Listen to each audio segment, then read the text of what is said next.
so chapter 14.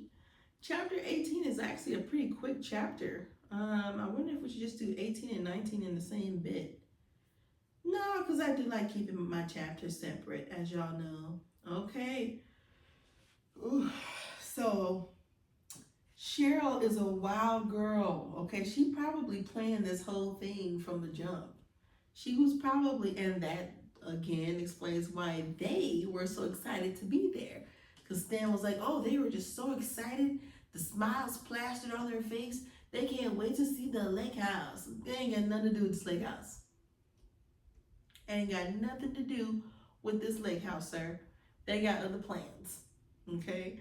So Cheryl is a wild, she is a wild rascal. Okay? She's a wild girl. All right, so let's go ahead and go to chapter 18. Let's do it. All right. Chapter 18. Brady and Emily, I think because I was thinking Janet. Oh, Brad. All right, so not Brad, Brady. Brady and Emily both sat at the table in the dining room, eating dinner they had prepared together. Candles were lit at the table and throughout the living room, with soft music playing in the background. They were both having a nice candlelit dinner. The sun was setting just below the tips of the mountains, and it would be utterly dark outside within the hour. They had a nice dinner. Things seemed to be back to normal, Emily thought. She hadn't seen Brady acting weird as of late. She noticed that the last few days he hadn't been in his office typing on his book. Hopefully he was done writing, or the stressful parts of the book were hopefully behind him. Did he hit her or not? Because I thought that he didn't, but now she's talking about the acting weird stuff. The two could return to their normal, happy, romantic relationship. They were both dressed friendly and casual. I never heard of that, dressed friendly. She wore a lovely blue, glittery-looking shirt with a blue skirt with a blue top that matched. The blue went so well with her red hair, which Brady immediately noticed. He always loved when she wore blue or green. They brought out the best of her features. Brady wore tan-colored khaki pants and a nice buttoned shirt that was tucked in and matched well with his pants. The weather that day had been a bit cooler than usual. The sun was in and out through the clouds most of the day. And most of the day, they spent outside walking the trails through the woods and along the lake. They even did some fishing together, spending much needed time, something Brady had wanted to get his mind away from the bizarre happenings he had experienced since he arrived. They ate, talked, and drank their wine, and when they were done eating, Brady took the plates away into the kitchen. When he returned, he escorted Emily from her chair at the table, walked her to the middle of the floor, and danced slowly with her to the music while the music they had playing in the background from the radio. Emily places her head against his chest while they danced. All she could think about was how great he was when he was like this. Hoping the not stressed out Brady never returned. He was very creepy and not like himself. After taking in what she was enjoying from him, she looks up at him and smiles. He leans down and kisses her softly on the lips. They both stare into each other's eyes, getting back the love they had before he started his writing and stressing out. Excuse me. She would have him at this moment for the rest of their life. She was at peace with him like this, something she would have never traded for anything. She again placed her head against his chest and closed her eyes, relaxing while they danced around the room to soft music playing. While they were moving side to side and around, Emily opened her eyes, and across the room, standing to the side of them, she saw Tony, the guy she read about in the book. He stood there watching with this creepy, unsettling look in his eyes. It startled Emily, causing her to jump away from Brady's arms. where he had her held where he held her against him while they were dancing. He immediately saw a look of terror and confusion in her eyes, and when he looked over to see what had startled her, he saw nothing there. When Emily laid her eyes on what she believed to be Tony from the book she was reading, she looked the same as described in the book. He wore the same clothes he was wearing during the campfire before the four-way the characters had later in that chapter. "Are you okay?" Brady asked with much concern in his voice. She had to think of something to play it off. "Just say the truth." That's how you play it off. And there was no way she was about to tell Brady that she had seen a character she read about in his book. It struck her odd that she saw him and no other character, making her question why she would see Tony and no one else. "Nothing, baby. I must have seen our shadow reflect off the windows. It threw me off for a second," she explained. Brady, just for the sake of what she may have seen or thought she had seen, decided to walk over to the windows and glance out to see if anyone could have been lurking around, or maybe a wild animal came walking by. But there was nothing out there that he could see. It was getting much darker, and the solar lights were on, shining against the windows from outside, possibly giving off shadow play, which could have easily confused Emily into seeing something.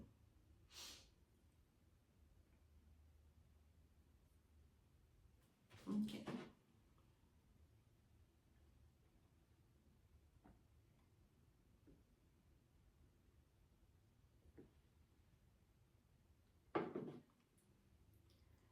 Okay, into seeing something.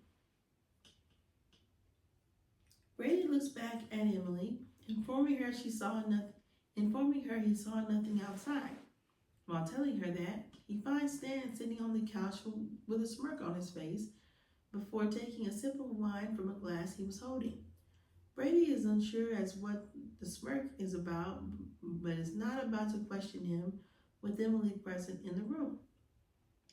Later into the night, Emily lay on her back, staring up at the ceiling above. With her mind was in thoughts of Tony, who she had seen standing in the dining room earlier tonight while dancing with Brady. Brady was next to her, fast asleep and slightly snoring. Her thoughts were troubling her. The book she was reading was somehow getting into her mind. The character Tony, by the way, was described in the book in the scenes where and they both took turns with Cheryl and Janet making her home. She lay there envisioning how the four-way had gone in her head as though she were watching it on television. She was envisioning the part where Tony and Stan were. Tony had a tight grip. Ooh.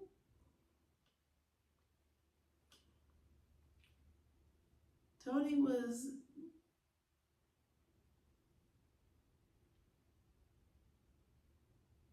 while surrounded by Cheryl and Janet. Afterwards, Stan got off of Tony and laid there next to him while Cheryl didn't allow Tony to go. Ooh. So basically, Emily has a crush on Tony. It's definitely what it sounds like, because it's for them, yet she's making Tony the main character that everything kind of revolves around. So she has a crush on Brady, from what it seems. Okay. Sorry, she has a crush on Tony. She has a crush on Tony. All right. Let's see. Okay. It wasn't much longer before Stan and Tony were, while the thought of seeing what she had been reading was overtaking her mind of imagining her. See, I be knowing what I be talking about, y'all. Okay, now she's imagining herself. I told you, she has a crush on Tony Tone. Tony Tone Tone. Okay, Emily can now see herself. Wow. Oh. Oh. You know what? That makes sense because she does like that now. Like she's a fan of that now. So that makes sense. Okay, that makes sense now. Poor Brady. Poor Brady. Well, you know, no, because he was imagining himself with Tanya earlier. Talking about Tanya. I don't know why that stuck in my head. Let's see.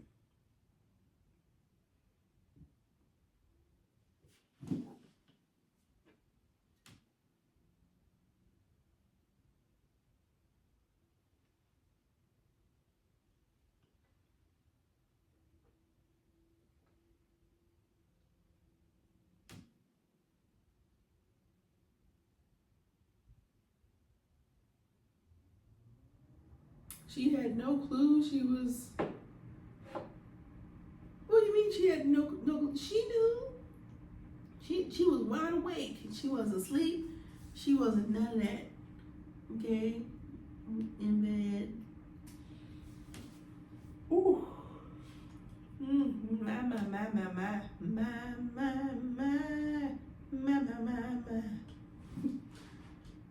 Sure look good tonight. Woo. Y'all. My.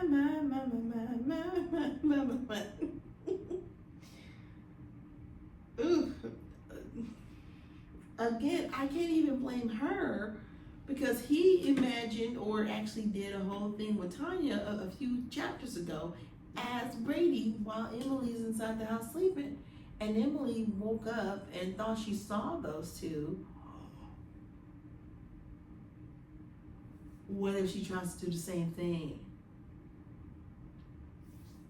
Remember when a few chapters ago, Emily thought that she saw Brady and a blonde-haired woman doing things, and she enjoyed it?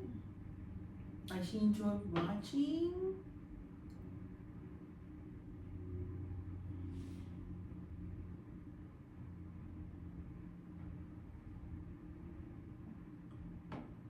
My.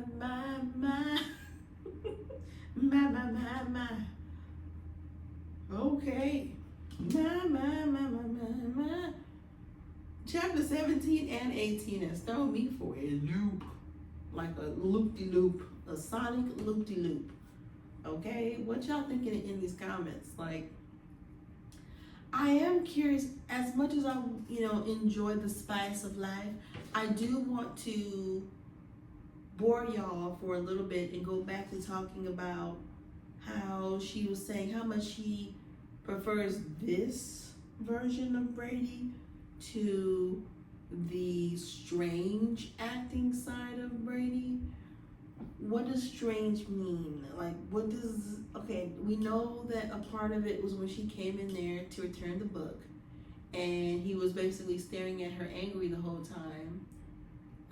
He was being, mean about it unnecessarily. But surely that hit didn't happen though. Surely, right? Oh, here comes the allergy attack. Okay. All right, so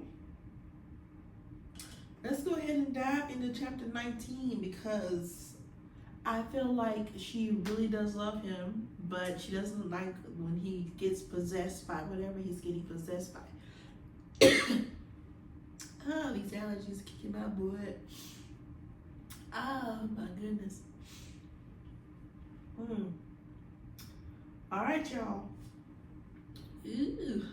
And it's always one eye. Like, if you notice, it's always one eye. It's never both eyes. Whatever side is itching is the side the eye waters. It's so weird. But anywho, ooh, let me get some water.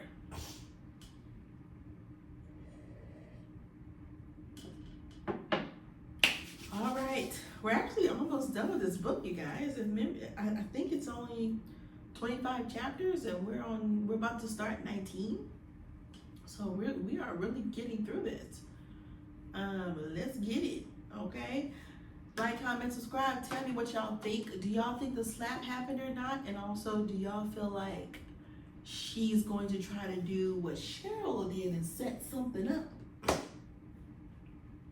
Or do you think that these spirits are going to come back to life? Because I do think that they can come back to life on this property. Back to life, back to reality. All right, y'all. So I will see y'all next time, and y'all take care. Peace.